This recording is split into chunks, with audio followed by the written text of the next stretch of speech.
I was Arthur Vance, master of a glass and chrome empire, until fate delivered a death sentence to my daughter that even my billions couldn't overturn.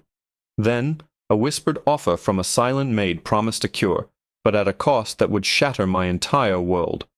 The world is made of glass and chrome, and I own all of it. From the 40th floor of Vance Tower, I watch the city scurry below like a disturbed anthill, every person a data point, every transaction a number on my screen. I am Arthur Vance, and I've built an empire on the simple principle that everything and everyone has a price. I've bought companies, politicians, and loyalties. But there is one thing my billions can't seem to purchase, a single, healthy breath for my daughter, my Lily. She's 9 years old and has lived her entire life in a gilded cage. A rare, degenerative pulmonary condition has made her lungs as fragile as spun glass. Our penthouse isn't a home. It's a state-of-the-art medical facility disguised with silk wallpaper and priceless art. The air is filtered to surgical suite purity. The hiss of her oxygen concentrator is the constant, heartbreaking soundtrack to my life. Every morning I look at her, my perfect porcelain daughter with eyes the color of a summer sky, and I see the creeping shadow in the corner of them, the fear, and it fuels a rage in me that could burn down the world I so meticulously built. For the past 2 years, all my resources, my entire focus, has been on one thing: getting Lily into the Alpine Clinic in Switzerland. They were pioneering a revolutionary gene therapy treatment. It wasn't a cure, but it was the next best thing, a halt to the degeneration, a chance for her to live past her teenage years. I funded a new wing for their research facility. I poached the top 3 geneticists from their rivals and placed them on the Alpine board. I didn't ask for a place on the trial list. I manufactured it. It was a done deal. The private jet was on standby. The Swiss medical team was ready. We were supposed to leave next week.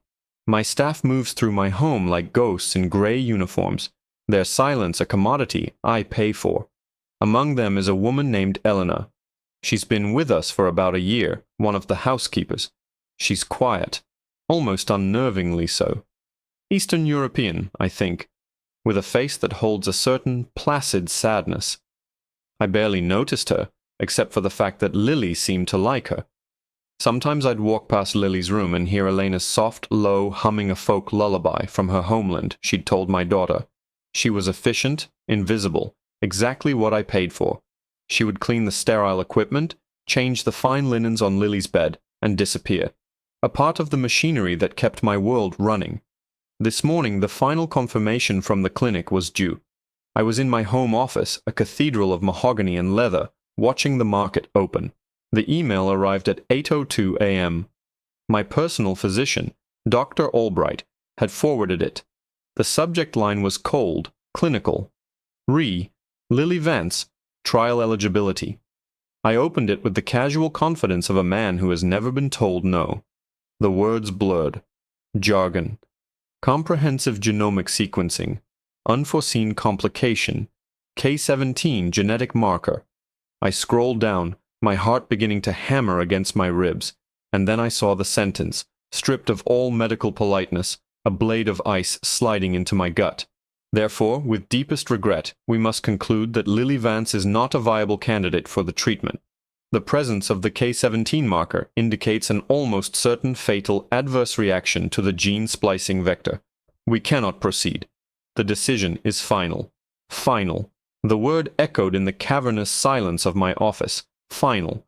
A word for peasants and failures, not for Arthur Vance. I read it again and again. The glass and chrome of my world began to fracture. For the first time in my adult life, I had come up against a wall my money couldn't bulldoze, a door my influence couldn't unlock. It was biology. It was fate, and it had just handed my daughter a death sentence. A red haze descended over my vision. With a roar that was more animal than human, I swept my arm across my desk. The billion-dollar monitors, the crystal decanter of 100-year-old scotch, the framed photos of me with world leaders, all of it went crashing to the floor in a symphony of destruction. I sank into my chair, the sound of my own ragged breathing filling the void. My empire was worthless, my power, an illusion. I stared at the shattered glass on the Persian rug, and all I could see was my daughter's fragile lungs breaking apart just as easily. I buried my face in my hands, a broken man in a broken office. The silence that followed was heavier, more suffocating than any before. Then a faint sound, a soft, hesitant knock on the study door. I didn't answer.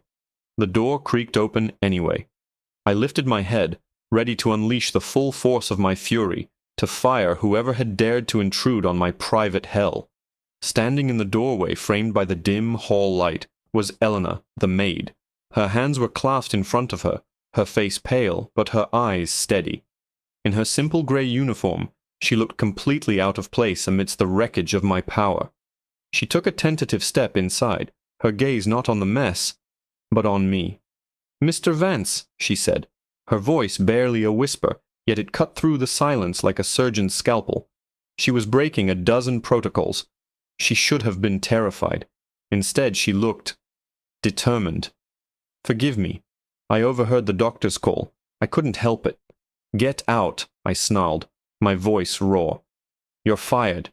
Get out of my house." She didn't move. She just stood there, a small, unshakable island in the storm of my grief. She took another step closer, her expression shifting from resolve to a deep, profound empathy that I hadn't seen on a human face in years. "Mr. Vance," she repeated, her voice soft but firm, holding a strange, impossible weight. "About your daughter. About the Swiss doctors." She paused, drawing a breath that seemed to fill the entire room with a sudden, startling stillness. "They are wrong. There is another way." "Another way?" The laugh that escaped me was a raw, ugly thing, devoid of humor. "What are you going to tell me about a magic potion from your village? A faith healer? I have the best medical minds on the planet on my payroll, and you, the maid, think you have an answer." I pointed a trembling finger at the door. "I said get out. Now." She didn't flinch. Her gaze remained fixed on me, her stillness a rebuke to my frantic energy. "With respect, sir, your medical minds are looking at an incomplete puzzle. They have a piece of the map, but not the whole territory." She spoke with a strange, formal precision, as if she were translating the words from a language of pure fact. "The K-17 marker. Where I come from, we did not have such a clinical name for it. We called it the frost lung curse. It has run in the families of my region for centuries. A beautiful, cruel disease. It makes children look like angels of snow, pale and perfect, right before it takes their breath forever." The poetry of her words was jarring, out of place in my world of spreadsheets and stock tickers. But the name she used, the frost lung curse, it pricked at my memory. One of the early research papers Dr. Albright had shown me, a historical footnote from a provincial Russian university, had mentioned that very term. I had dismissed it as folklore. "How do you know these things?" I asked, my voice dropping from a roar to a tense, dangerous growl. "Because the Swiss doctors are not the first to try and cure it," Elena said, taking another step into the room, her shoes making no sound on the expensive rug. "The Alpine Clinic's research is built on a foundation they don't fully understand. Data that was stolen, or perhaps sold, after the fall of the wall, from a research facility outside of Chelyabinsk. It was called the Institute for Somatic Reconciliation." My blood ran cold. The Chelyabinsk Institute. It was infamous. A ghost of the old Soviet bioweapons program, a place whispered about in the highest echelons of medical intelligence, but its records were sealed or destroyed. It was a black hole. "That place was a myth," I whispered. "Myths are just truths that people have forgotten how to tell," she replied softly. "They were not making weapons, Mr. Vance. They were trying to make soldiers who could survive anything. They experimented on children who were already dying, children with the frost lung, because our unique genetic makeup allowed for unusual cellular regeneration. If they could control it." Her eyes flickered for a moment, a shadow of a memory too horrible to hold. "They used a viral vector very similar to the one in Switzerland, and they saw the same results. The children reacted violently. The treatment became the poison. They called it a cascade failure." Cascade failure. The exact term used in the 5th paragraph of the clinic's email. An internal term, not meant for public consumption. How in God's name did my maid know that phrase? My fury was dissolving, being replaced by a bewildering, terrifying curiosity. "You're lying," I said, but the words had no conviction. "Am I?" she asked, her voice still quiet, but now it held an edge of steel. They were brilliant men and women. They realized their mistake. It wasn't the gene that was the problem. It was the body's reaction to the delivery system. The K17 marker doesn't just affect the lungs. It supercharges the immune system. It sees the friendly virus as an invading army and declares total war on the entire body. The Swiss have built a perfect key, but they don't realize that for our children, the lock is also a bomb. I was standing now, leaning over the wreckage of my desk, my knuckles white. "So what was their solution? The scientists in your ghost facility. They realized they couldn't force the door open," she said. "They had to trick the lock. They needed to create a counter-agent, a biological, all-clear signal that would pacify the immune system for the precise window of time needed for the gene therapy to take hold. A shield." A desperate, wild hope began to claw its way through the layers of my despair. It was insane. It was impossible. But it was more than the brick wall of final the doctors had given me. "What is it?" I demanded. "This shield? Is it a drug? An enzyme? Where is it?" For the first time, a flicker of emotion crossed Elena's face, a deep, abyssal sorrow. She looked at me, a father who owned the world, and I saw in her eyes the reflection of a shared, timeless parental pain. She said nothing. Instead, she slowly, deliberately, reached for the cuff of her simple gray uniform. She unbuttoned it, her fingers steady. With a quiet grace, she pushed the sleeve up her forearm, past her wrist, past her elbow. The skin on the inside of her arm was pale, almost translucent, and there, etched upon it, was a faint, intricate network of silvery scars, branching out like frost on a winter window pane. It was beautiful and horrifying. In the center of the pattern, near the crook of her elbow, was a small, faded tattoo of a bird trapped within a double helix, the official seal of the Chelyabinsk Institute for Somatic Reconciliation. "It is not a drug you can manufacture, Mr. Vance," she said, her voice trembling, thick with the ghosts of forgotten children in a secret ward. "The shield isn't something they made. The shield is someone they found." She held my gaze, her own eyes shining with unshed tears. The project had one success. One child whose body didn't just accept the counter-agent, but replicated it. A universal donor. They called me Subject Zero. The air in the room became thin, difficult to breathe. Subject Zero. The words hung between us, rearranging the very architecture of my reality. The quiet maid, the woman who hummed lullabies and polished silver, was a living artifact from a place that wasn't supposed to exist. The network of scars on her arm wasn't just a mark. It was a map, a history of suffering and survival etched into her flesh. My mind, trained to process data at lightning speed, struggled to catch up. This wasn't a business deal. This wasn't about leverage or hostile takeovers.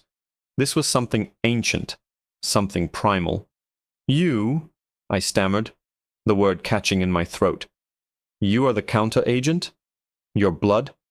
Elena nodded, slowly pulling her sleeve back down, hiding the evidence of her past. "Not just my blood, my bone marrow. The stem cells produced within it carry the pacifying agent. The all-clear signal, as I said. A transplant from me to Lily would give her the shield she needs. It would calm her immune system, make it receptive to the Swiss therapy. It would allow the key to turn in the lock without setting off the bomb. A transplant. A solution. A single clear path through the impossible jungle of despair. The hope that had been a fragile sprout moments ago exploded into a raging fire. I could see it all. The private jet. The best transplant surgeon's money could buy. A sterile operating room. I could save Lily. The world snapped back into focus, the familiar lines of power and action reasserting themselves. I was Arthur Vance again. I could fix this. "What do you want?" I asked, my voice now crisp, professional. "Name your price. Whatever it is, you'll have it. A new life. $100 million. 200. An island. Just say the word." "Ait." It was the language I understood, the fundamental transaction that governed the universe. Eleanor looked at me, and the pity in her eyes was like a physical blow. "Mr. Vance," she said, her voice gentle, "you still believe everything has a price. Some things only have a cost." She shook her head. "I don't want your money. I saw your daughter, and I saw myself. I saw another child with the frost lung, and I knew the fear in her eyes because I lived with it. I hummed the lullabies to her that my mother hummed to me. I cannot stand by and do nothing." Her altruism was disorienting. It didn't compute. In my world, everyone had an angle, a motivation rooted in self-interest. To be offered the salvation of my child for nothing. It felt like a trap. "So you'll do it? You'll be the donor?" "It is not that simple," she said, her gaze drifting towards the window, towards the city lights that were beginning to glitter in the dusk. "The procedure. It is dangerous. Not for Lily. For me. The process of extracting enough marrow to ensure the transplant's success is aggressive. The doctors at the Institute, they push the limits. For them, I was not a person. I was a resource to be harvested. 3 of the other children they tried to turn into donors like me. They did not survive the extractions. The cold returned, seeping into my bones. What are the risks? My immune system would be severely compromised. The very agent that protects Lily would leave me vulnerable. For weeks, perhaps months, a common cold could be fatal. There is a 50% chance I would not recover to full strength. A 10% chance the procedure itself would kill me. She delivered the statistics with a chilling, dispassionate clarity. This wasn't a hypothetical risk assessment from a doctor. It was her lived reality, the odds she had somehow beaten as a child. I stared at her. This quiet, unassuming woman was willing to gamble her life, with terrible odds, for my daughter, for a child she had known for a year. "Why?" I asked, the single word laden with a universe of disbelief. "Why would you do that?" "Because no one was there to do it for me," she said simply. "And because I have a son." The words landed in the silent room with the force of a tectonic shift. "His name is Alexei. He is 8 years old. He is back in my country, living with my mother. Every dollar I earn here I send to them. He is healthy, thank God. He did not inherit the frost lung. But the world is not a safe place. If something were to happen to me, he would have no one. A son." Of course, there it was, the leverage, the price. It was crueler and more complicated than money, but it was a transaction I could understand. Protection, security. My mind instantly began to formulate the terms. A trust fund, citizenship, the best schools, a life of absolute safety and privilege for her son. I could buy his future, and in return, she would save my daughters. "Your son," I said, stepping around the desk, closing the distance between us. "Alexei, he will be cared for. I will personally guarantee it. I will set up an unbreakable trust. He will be flown here. He will have the best of everything for the rest of his life. You have my word, as a father." Eleanor looked at me, and a small, sad smile touched her lips. "I believe you," she said. "I know you would keep that promise. That is why I can make you this offer." She took a deep breath. "I will be the donor for Lily. I will undergo the procedure. I will save her life. But I have one condition, and it is not negotiable." This was it, the final term of the agreement. "Name it," I said, my heart pounding. "You must give up everything," she stated, her voice as clear and hard as a diamond. I blinked. "I don't understand." "Your company, your stocks, your properties, your offshore accounts, everything. You must liquidate your entire fortune, down to the last dollar." I stared at her, dumbfounded. "Why? What could you possibly want with my empire?" "I don't want it," she said, her eyes boring into mine. "You must give it all away. To charity, to medical research, to orphanages. I don't care. But you must divest yourself of every last cent of your wealth. You will save your daughter, but you will do so with nothing left to your name. You will become a man with a child, and nothing else." She paused, letting the impossible weight of her demand settle upon me. "Those are my terms. Your fortune for your daughter's life." The world tilted on its axis. Her words were an earthquake, cracking the very foundations of my identity. Give it all away? My empire? Vance Tower, the multinational corporation, the web of influence that spanned the globe. It wasn't just my money. It was me. I was Arthur Vance, the billionaire. Without the billions, who was I? The question was terrifying, a black hole opening at my feet. "You're insane," I breathed, shaking my head. That's blackmail. It's monstrous.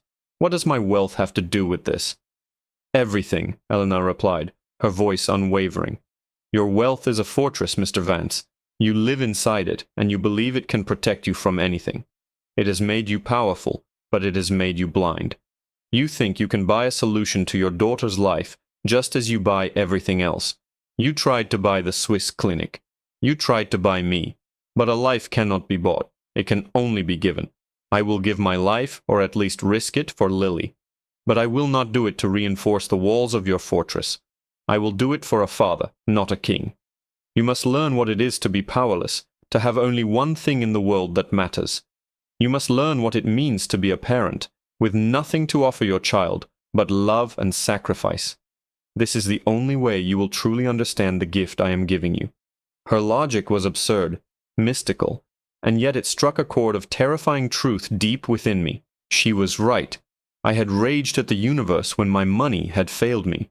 My power had become a tantrum. I looked past her, through the open door, and in my mind's eye I saw Lily, lying in her bed, the plastic cannula beneath her nose, her small chest struggling for every breath. I saw her weak smile when she would watch cartoons, her fierce concentration when she would draw, creating worlds on paper that she could never visit in person. What was Vance Tower compared to that smile? What was a stock portfolio compared to the warmth of her hand in mine? For years I had equated my success with my ability to provide for her, to protect her. But my success had become a distraction, a gilded cage for my own heart. Eleanor was offering me a trade, not my fortune for my daughter's health, but my gilded cage for my daughter's life. The struggle inside me was titanic, a war between the man I was and the father I needed to be. Every instinct screamed against it.